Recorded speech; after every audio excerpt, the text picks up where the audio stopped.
এই ভিডিঅ'টো কোনো পলিটিকেল পাৰ্টিৰ দ্বাৰা ফাণ্ডেড নহয়, কাৰণ মোক কিনা পলিটিকেল পাৰ্টিকেইটাৰ ইমান অকাদ নাই। 6-7 লাখ টকা মুখত মাৰি দিলে সেইটো বেলেগ কথা বাৰু, তথাপিও এইবিলাক বাদ দিয়ক, ভিডিঅ'টো ষ্টাৰ্ট কৰোঁ। আজি আমাৰ ভিডিঅ'টোৰ মুখ্য আকৰ্ষণ হৈছে এখেত। এখেত কোন জানেনে?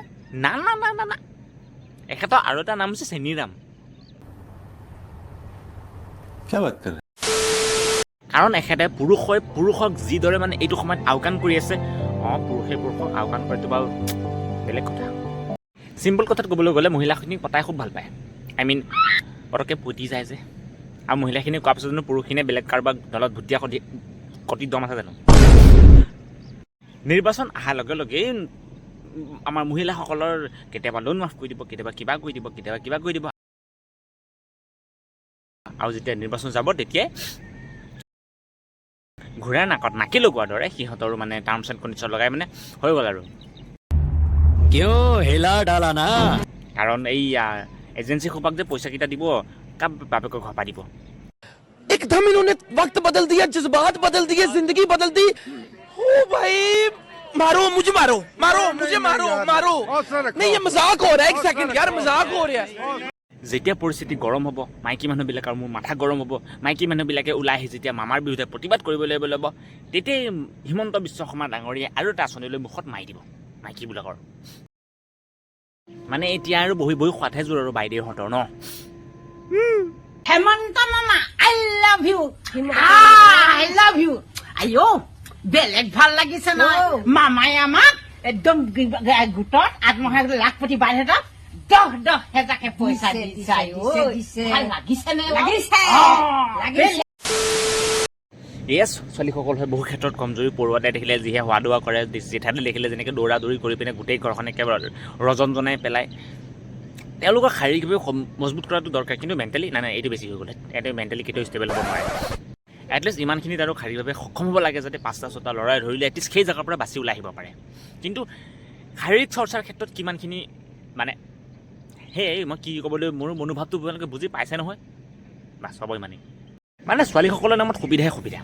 বিয়া হোৱাৰ পাছতে কিবা মাজনী আঁচনি, তাৰপিছত আকৌ কিবা বোলে আৰু ৰিচেণ্টলি আৰু এটা আঁচনি হৈছে কিবা পঢ়া শুনাৰ ক্ষেত্ৰত কিবা সাহাৰ্য দিয়া কথা। হায়াৰ ছেকেণ্ডেৰী ক্ষেত্ৰত সেইটোতো আছেই, আপ এণ্ড ডাউন কিবা 60 আৰু 75।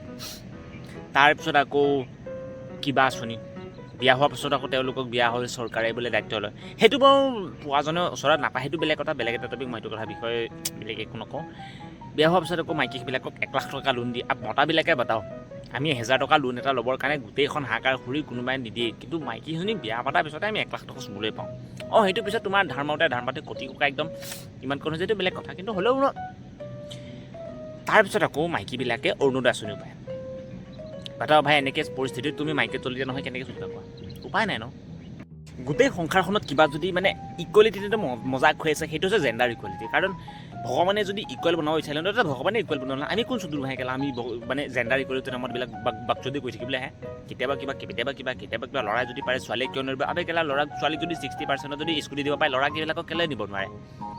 ল'ৰা ছোৱালীবিলাকক যদি কিবা কিবি আঁচনি উলিয়াই সাহাৰ্য দি থাকিব পাৰে, পঢ়া শুনাৰ ক্ষেত্ৰত যিয়ে নহওক, তেতিয়া ল'ৰাবিলাকক কিয় নোৱাৰে? তাৰপিছত আকৌ ইকুৱেলিটিৰ কথা হ'ব একেবাৰে মাক চাই। আৰু এই জেণ্ডাৰ ইকুৱেলিটিৰ নামত যে আমাৰ ল'ৰাবিলাক যে কিছুমান যে পিহি যে কিবা হৈ গৈ আছে, সেইটো কোনেও মন নকৰে। না সমাজে, না কোনোবাই, না চৰকাৰখনে। কিবা এটা কেছ হ'লেও ছোৱালীবিলাকৰ ষ্টেণ্ডত বেছি মন থাকে, ল'ৰাবিলাকৰে। ৰিচেণ্টলি এটা কেছ হ'ল, এইটোৰ ওপৰত কেইটাই ভিডিঅ' বনালে। কাৰণ কি ল'ৰা, কাৰণ কি বয়সীয়াল মানুহ, সিনো কোন খেলা, সিটো পৰুৱা এটাহে। কোনটো কেছৰ কথা গম পাইছোঁ, মেবি কোনোবাই ধৰিব পৰা নাই। এই ট্ৰেইনৰ এক্সিডেণ্ট হয়তো ডিছপ্লেত মই দেখাই দিছোঁ, এইটো কথাই কৈছোঁ। কোনোবাই যদি ছোৱালী কিবা এটা হওকচোন, কোনোবাই দুটামান ছোৱালীয়ে ছেড়ছাড়ো কৰক, সেইটো কেলা এতিয়া নেশ্যনেল টিভিত গেংকে বাজিয়ে থাকিব। কিন্তু সেইটো কথা অসমৰ কেইটা চেনেলে বা কভাৰ কৰিলে, চব কেলা